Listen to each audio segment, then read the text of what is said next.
یمن کا باسی تھا، وہاں کا رہنے والا تھا، اور یہ کہتا ہے کہ میں نے سنا شروع میں، اصل میں یہ نا بہت تھنکر تھا، ایک بہت بڑا تھنکر تھا، اور یہ اپنی سوسائٹی سے ڈس ایگری کرتا تھا. اسے پتا تھا میری سوسائٹی غلط ہے، غلط راستے پہ جا رہی ہے وغیرہ وغیرہ.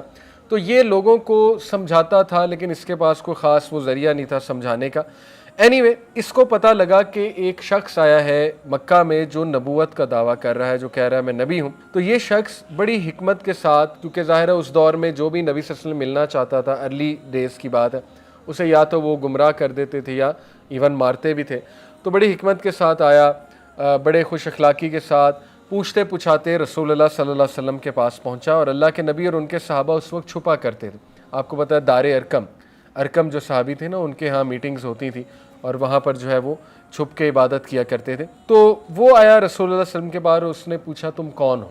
تو اللہ کے نبی نے سمجھ گئے کس لیے آیا. اللہ کے نبی نے کہا میں اللہ کا نبی ہوں. تو اس نے کہا اس کا کیا مطلب ہے، تم اللہ کے نبی ہو؟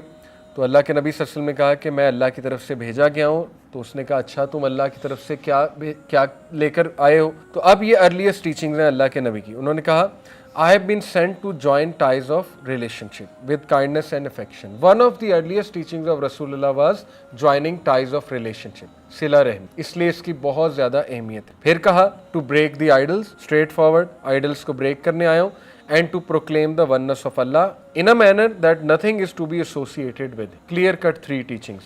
وحدانیت، توحید، breaking the idols اور ties of kinship میں strong کرنے آیا. He said, who is with you in this?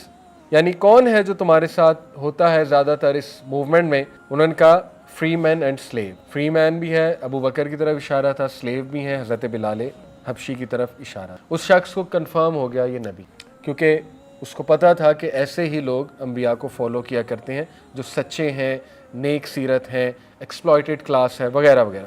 اس نے کہا میں آپ کے ہاتھ پہ اسلام قبول کرنا چاہتا ہوں، میں آپ کو فالو کرنا چاہتا ہوں. اللہ کے نبی صلی اللہ علیہ وسلم نے کہا کہ میں تمہیں مشورہ دوں گا کہ ابھی تم واپس چلے جاؤ اپنے علاقے میں، کیونکہ ابھی تم you will not be able to do so, کیونکہ بہت زیادہ ریزسٹنس ہے، ابھی ہارڈ کنڈیشنز ہیں، میں اور میرے لوگ بہت مشکل سے یہاں پر رہ رہے ہیں. ابھی تم واپس چلے جاؤ اور تم میرے پاس بعد میں آنا. اور یہ شخص اتنا کمیٹڈ رہا اس بات پہ، اسلام تو قبول کر چکا تھا دل سے بھی، اللہ کے نبی کے سامنے بھی. واپس بھیجنے سے مراد یہ تھا کہ تم کھل کر ہماری ٹیم کا حصہ تب بننا جب تم دیکھو ہم سٹرونگ ہیں. اور یہ حکمت تھی اس میں، کیونکہ وہ یمن کے علاقے کا تھا، اللہ کے نبی چاہتے تھے وہ واپس چلا جائے، وہاں جا کے بھی لوگوں کو پیغام دے، اور جب مسلمانوں کو سٹرونگ دیکھے تو ان کے رینکس کو جوائن. اور ہوا یہ کہ وہ شخص نے باقاعدہ انتظار کیا اللہ کے نبی صلی اللہ علیہ وسلم کے سٹرونگ ہونے، اور وہ پوچھتا رہتا تھا مدینہ کے لوگوں سے، کیونکہ اسے ہنٹ یہ دیا تھا کہ تم مدینہ میں آنا. تو پوچھتا رہتا تھا کیا وہ آگے ہیں، نبی آگے ہیں تو کیا ان کی پوزیشن سٹرونگ ہے وغیرہ وغیرہ. پھر اسے بتایا گیا کہ یس وہ آگے ہیں اور وہ بہت سٹرونگ ہو رہے ہیں، کیونکہ لوگ جوک در جوک ان کی رینک میں شامل ہو رہے ہیں، اور مکہ کے لوگ they are threatening to kill ہم، they are planning to kill ہم. تو پھر اس وقت وہ اللہ کے نبی صلی اللہ علیہ وسلم کے پاس آیا کافی سال بعد، اور اللہ کے نبی صلی اللہ علیہ وسلم کہا کیا آپ نے مجھے پہچانا؟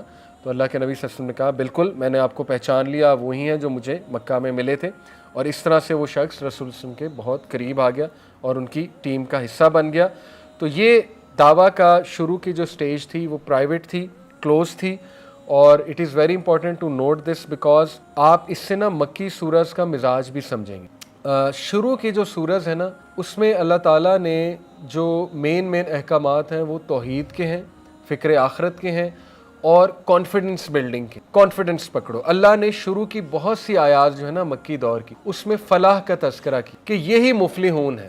سورہ Luqman one of the earliest surahs revealed ہے، اس میں اللہ نے پورا کرائٹیریا بتایا کہ یہ محسنین ہے اور یہی مفلحون ہے. سکسیس کا کرائٹیریا یہی، تاکہ صحابہ کو کانفیڈنس ملے کہ تم لوگ ہو تو تھوڑے، تو یہ نہ سمجھو کہ تم میجورٹی نہیں ہو تو تم لوگ فیل ہو گئے ہو، بلکہ تم لوگ ہی اصل میں فلاح والے ہو، کیونکہ تم لوگ توحید پر ایمان لے، اور تم لوگوں سے آگے دیکھنا کتنے لوگ کنورٹ ہوں گے. تو یہ اس دور کی آیاز ہیں جب پرائیویٹ اور کلوز دعویٰ ہوا کرتا تھا، تاکہ وہ ایک ٹیم بن جائے.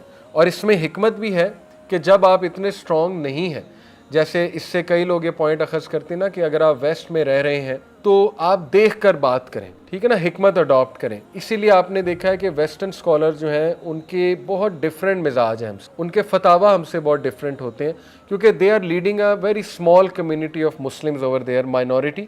تو انہیں بڑا دیکھ دیکھ کے چلنا پڑتا ہے. اس کا یہ مطلب نہیں دین کو ہی آپ چینج کر لیں، یا آپ LGBTQ کے ساتھ ہو جائیں گوروں کو خوش کرنے کے لیے. نہیں, یہ مطلب نہیں ہے. مطلب یہ ہے کہ you have to be very careful because you are a minority over there. اور آپ نے دیکھنا ہے کہ when you become a power, تب آپ کھل کے جو ہے وہ ظاہر ہے اپنی پاور بھی شو کر سکتے ہیں.